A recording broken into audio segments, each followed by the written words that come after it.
इंद्राक्षी जय अम्बे। इंद्राक्षी धाम में दर्शकों आप सभी का हम हार्दिक स्वागत करते हैं। आज के दिन जिन जातकों का जन्मदिवस है, मैरिज एनिवर्सरी है, उन सभी को हमारी तरफ से बहुत बहुत शुभकामनाएं। आज का सब्जेक्ट बहुत अच्छा हो सकता है और बहुत ही अच्छा है, आप उसे ध्यान से सुनिएगा। आज व्यक्ति भटक रहा है कि हम वहाँ चले जाएं, वहाँ से तिलक लगवा लें, वहाँ से चंदन लगवा लें, वहाँ से कलावा बंधवा लें, वहाँ चुनरिया चढ़ाएं, वहाँ नारियल रखाएं, हमारी ज़िंदगी बन जाएगी। देखो साथियों, ऐसा नहीं होता। अपने मरे बगैर स्वर्ग नहीं मिलता, ये वाली कहावत सब जानते हैं। वैसे ही अपनी कमाई से ही अपनी जेब भरती है। आपकी आध्यात्मिक कमाई, आपकी मंत्र जप की शक्ति और साधना ही आपकी आध्यात्मिक रूपी पॉकेट को, जेब को भर सकती है। ध्यान रखना, इधर उधर डोलने से आप सिर्फ मन को समझा सकते हैं, मन में एक शांति जरूर आ सकती है, लेकिन भाग्य परिवर्तन की बात, जीवन में सुंदरता की बात, वो अपनी ही मेहनत से आती है। कैसे, आपको इस अंक में हम जानकारी देंगे। अब देखिए, हम बात कर रहे थे, आज व्यक्ति में भटकाव है।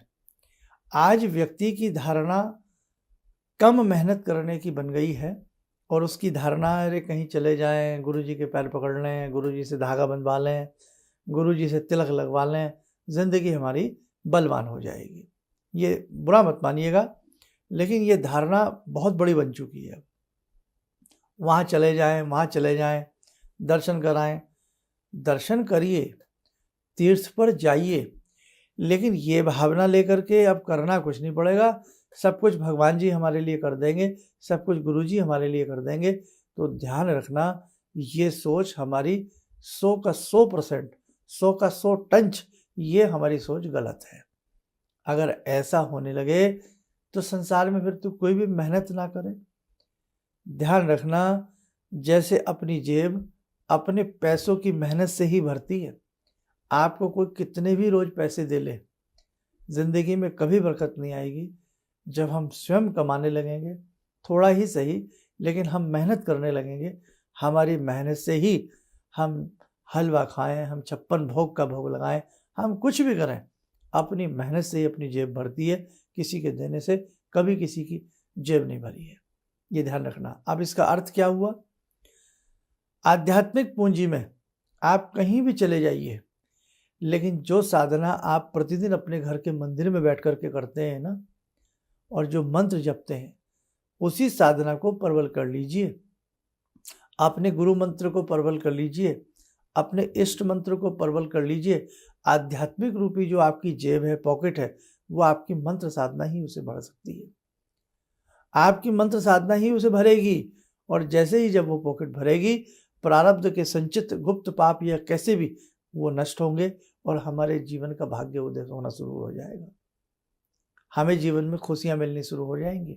आज देखो, कितना व्यक्ति निराशाओं में जीवन जी रहा है, भटकाव की लाइफ जी रहा है। आज कहीं तुम्हें पता लग जाए ना कि एक जगह एक पत्थर रखा हुआ है, एक जगह एक ऐसा कोई चीज़ रखी हुई है, कोई भी वहाँ एक कोई पत्थर रख के, कोई भी लाल पीला सा सिंदूर लगा के ये कह दे कि यहाँ पे व्यक्ति की मनोकामनाएं पूर्ण होती हैं, भीड़ लगना शुरू हो जाएगी। अब उस भीड़ में हजारों लोग खड़े हैं, तो कुछ तो ऐसी भी बात होती है ना कि व्यक्ति का अपना कर्म भी कार्य करता है। समझ रहे हैं ना आप, कि किसी की कर्म चाल आ जाए, आप कर्म चाल उस व्यक्ति की आज अच्छी आनी है, और आप किसको फल दे देंगे कि साहब हम तो वहाँ गए थे, साहब वहाँ हमने फूल चढ़ाया और ये चढ़ाया। नहीं साहब, देखो ध्यान रखना, हम अपने तीर्थों पे जाएं, शुद्ध मन से जाएं, हम भगवती के दर्शन करें, हम किसी भी देव स्वरूप के दर्शन करें, लेकिन लालची होकर के हम दर्शन ना करें कि हम साहब दर्शन करने ही किसी मनोकामना के लिए जा रहे हैं। भगवान किस किस की मनोकामना को पूर्ण करेंगे बताइए? हम लाख अपराध करें, मेरी बात को ऐसे समझिए आप, हम लाख अपराध करें और समझे कि भगवान के पास एक बार जाने से हमारे अपराध क्षमा हो जाएंगे। हम लाख पाप करें और गंगा जी में 100 डुबकी मारने से हमारे पाप धुल जाएंगे। ऐसा नहीं हो सकता। आप भी समझदार हैं, ऐसा नहीं हो सकता। गंगा जी जाइए, बिना पाप करके जाइए, शुद्ध मन से शुद्ध तन से उसमें डुबकी लगाइए, गंगा मैया का आशीर्वाद मिलेगा। शक्तिपीठ जाइए, भगवती के दर्शन करिए, निर्मल मन से, एक बालक वाले मन से भगवती के दर्शन करिए। भगवती माँ हैं, आपका कल्याण करेंगी। लेकिन जीवन का जो भाग्य का खेल है, जो विडंबनाएं हैं, जो प्रारब्ध का भोग है, वो तो भोगना पड़ेगा प्यारे। इसीलिए उस भोग को कम करने के लिए आपको अपनी मंत्र साधना और जीवन में नेक नियति पर चलना ही पड़ेगा। अकेली मंत्र साधना भी काम नहीं करेगी। आप समझे कि साहब हमने रात 25 माला घुमा ली तो अब तो हम राजा बन जाएंगे और करें पाप। तो मंत्र साधना के साथ साथ हमें जीवन को शुद्ध तरीके से भी जीना आना चाहिए। अब आप कई बार क्या देख लेते हैं, अरे एक आदमी है कितना पापी है, उसकी ज़िंदगी माला माल हो रही है। ऐसा हम बहुत जल्दी देखते हैं। आप ये तो देख लेते हैं उसकी ज़िंदगी, लेकिन पूर्व कर्म में, पूर्व जीवन में हो सकता है उसने कितनी तपस्या की हो सकता है उसने कितनी मेहनत की हो। आज वो मलाई खा रहा है सिर्फ अपने पुरुषार्थ से, अपने प्रारब्ध से, लेकिन आज जो वो बुरे कर्म कर रहा है इसका फल उसको इसी जीवन में एक न एक दिन जरूर मिलेगा और अगला जीवन जो आएगा वो बड़ा खतरनाक होगा। 84 लाख योनियों में हमें भटकना पड़ता है। कितनियों में? 84 लाख। 84 लाख योनियों में भटकने के बाद ये मानव का शरीर मिलता है। और छोटे मोटे जब हम अपराध करते हैं ना, तो हमें पुनः फिर मानव का शरीर ही मिलता है। क्यों? 84 लाख योनियों में भटकने के लिए कई बार हजारों से भी लाखों दिन लग जाते हैं। हाँ, लंबा समय, कई बार तो 200, 400, 500 साल, 1,000 साल उस 84 लाख की योनि को जीव भटकते भटकते पार करता है। तब जाकर के उसे जब मानव का शरीर मिलता है, तो जो कर्म गति वाली चाल है, भगवान का जो न्याय का दरबार है, तो वो जल्दी से हमारे थोड़े मोटे पापों पे हमें कोई दूसरी योनि नहीं देते, हमें मानव की योनि देते हैं कि जाओ दोबारा से फिल्टर होके आओ, जाओ दोबारा से सुधर करके वापस आओ, फिर देखेंगे आपको क्या देना है। इसलिए ध्यान रखना, 84 लाख योनियों में भटकाओ। अगर एक बार मानव के शरीर से हट गया तो हजारों हजारों वर्ष हमें भटकना पड़ेगा उस 84 लाख में आने के लिए। ये बातें बहुत गहरी हैं, सिर दर्द कर सकती हैं, इसलिए थोड़े में समझो। क्या समझो? कहीं भी जाइए, तीर्थ पे जाइए, भगवान के दर्शन करिए, लालसाओं में ना करिए, मन से भगवान को पूजने के लिए जाइए। जैसे आप देवी के उपासक हैं, आप वैष्णो देवी जाइए कि भाई आज मैं अपने घर भी खूब भगवती की सेवा करता हूँ, भगवती की साधना करता हूँ, और आज मेरा पुण्य है, भगवती की कृपा है जो आज मैं इनके यहाँ दर्शन करने आया हूँ। ये तो बात समझ में आती है, ये बात समझ में आती है। आज मैं उज्जैन जाऊं, आज मैं बनारस जाऊं कि मैं रोज़ भगवान शिव की अनन्य भक्ति करता हूं, और आज शंभू की कृपा मिली है, मैं साहब आज बनारस आया हूं, शंभू भगवान के दर्शन मुझे हो रहे हैं। ये बात समझ में आती है, लेकिन करूं कुछ ना कोई मंत्र करूं, ना कोई भगवान का नाम जपूं, और अपराध पे अपराध करूं, और बस AC की टिकट कटाऊं और मैं बनारस पहुंच जाऊं कि बस अब तो कल्याण हो जाएगा।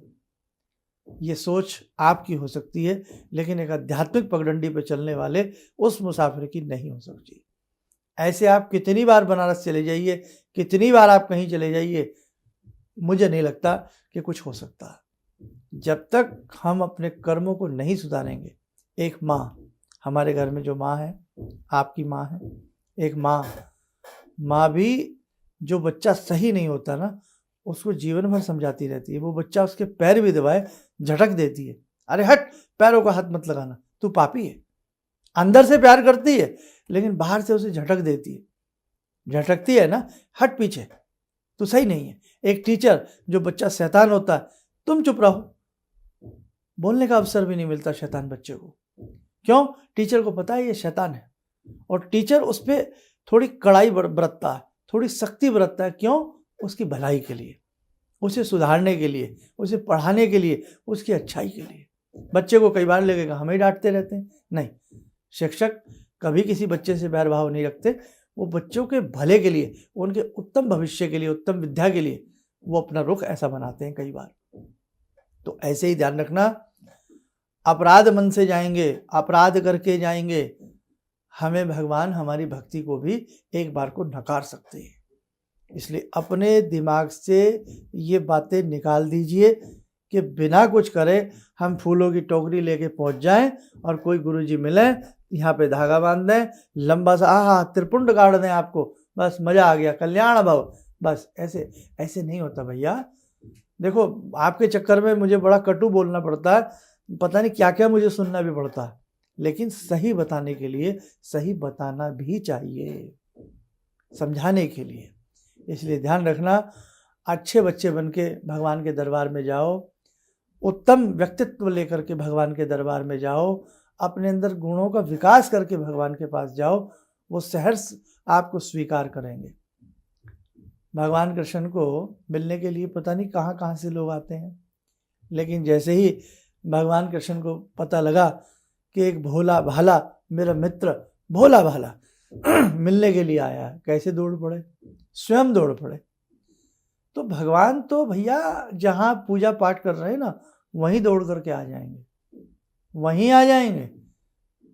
भगवान राम भिल्ली से मिलने पहुँचे तो भगवान आ जाएंगे, लेकिन हमारे अंदर वो बात होनी चाहिए, हमारे अंदर वो शुद्धता होनी चाहिए, हमारे अंदर वो भगवान के प्रति डिवोशन होना चाहिए। ये नहीं कि केवल हम मतलबी बन जाएं, नहीं नहीं साहब हम तो अब 26 तारीख को वहाँ जा रहे हैं, 28 तारीख को साहब वहाँ जा रहे हैं, बस अब सब कुछ हो जाएगा। भैया ऐसे होने वाला नहीं है। आप डोलते रहिए, आप घूमते रहिए। मैं कड़वा हूँ, मेरी बातें कड़वी लग सकती हैं, लेकिन ध्यान रखना जीवन में हमारा उद्धार हम स्वयं कर सकते हैं।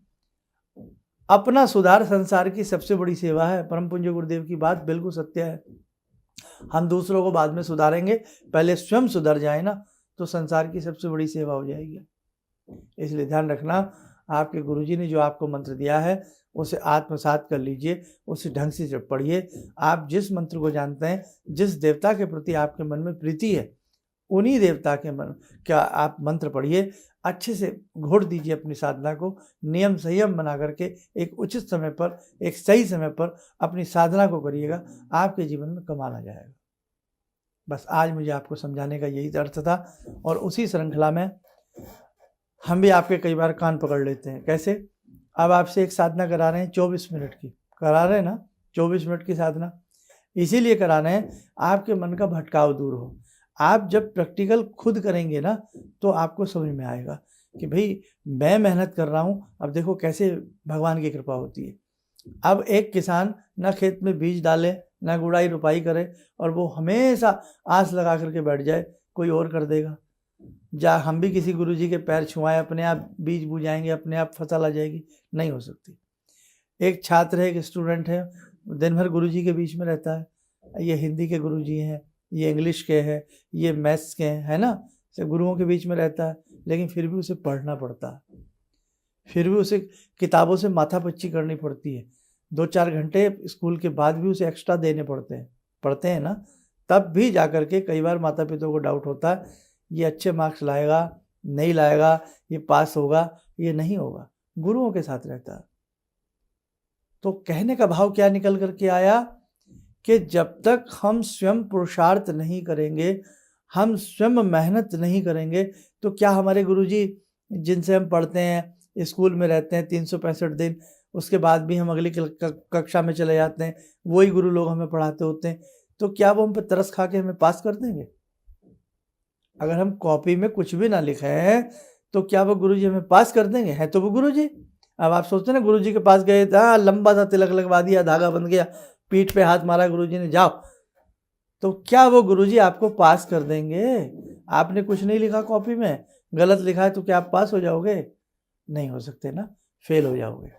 तो गुरु न्याय का नाम है। गुरु जो आपकी रूह को प्रकाशित कर दे, आपके अज्ञान को ज्ञान में बदल दे, उसको गुरु कहते हैं। ऐसे तो आप भी एक काला लाल पीला कपड़ा पहन के कहीं भी बैठ जाइए और लगाते रहिए, 1000 लोगों को तिलक और धागे बांधते रहिए, 10, 20, 100, 50 का तो जो चक्र चाल है वो अपने आप स्वयं भी आएगी ना, और वही लोग आपकी जय जयकार करने लगेंगे। तो वस्तु स्थिति को समझिए, आप मेरी बात को समझिए जो मैं कहना चाहता हूँ। तो जैसे एक बच्चा बिन पढ़े पास नहीं हो सकता, बिन मेहनत किए वो फर्स्ट सेकंड नहीं आ सकता, बिन मेहनत किए वो किसी बड़े एग्ज़ाम को क्लियर नहीं कर सकता, तो ऐसे ही मेरे भैया, ये ज़िंदगी का एग्ज़ाम है, इसमें अच्छा बनना है ना, तो आप अपने मन की लोलुपता को छोड़िए, अपने मन के घटियापन की बातों को निकालिए और आपका उद्धार आपके हाथों में है। आपके उस छोटे से मंदिर में ही आपका उद्धार है। भटकने की आवश्यकता हम लोगों को नहीं पड़ेगी। और हमें जाना है तो मैंने कैसे बताया कि आप कुछ बन के भगवान के सामने जाइए, सच्ची आत्मा, धुला मन लेकर के भगवान के सामने जाइए, मैले मन से मत जाइएगा। आप गुरु के पास भी जा रहे हैं तो गुरु जी से मिलने जा रहे हैं, एक अच्छा मन लेकर के गुरुदेव के पास जाइए। किसी लालच में, प्रलोभन में आप गुरुदेव के पास मत जाइए। आप अपनी भी कोई पूजा करते हैं, भक्ति करते हैं, उसको बहुत सुंदर तरीके से करना शुरू कर दीजिए। आलस्य ना किया करें, सुंदर तरीके से उस भक्ति को करना शुरू करो, जीवन में आनंद आएगा। और फिर देखो, आप गंगा मैया में डुबकी लगाने जाओगे, आपको बहुत अच्छा लगेगा। आप भगवान के किसी दरबार में जाएंगे, किसी शक्तिपीठ में जाएंगे, आपको आनंद ना आए तब आप बताइएगा। भगवान को ऐसा लगेगा कि मानो आपके सामने खड़े हो। चलिए, आप स्वस्थ रहें, सुखी रहें। इन्हीं शुभकामनाओं के साथ हम अपनी वाणी को विराम देते हैं। जय जय अम्बे।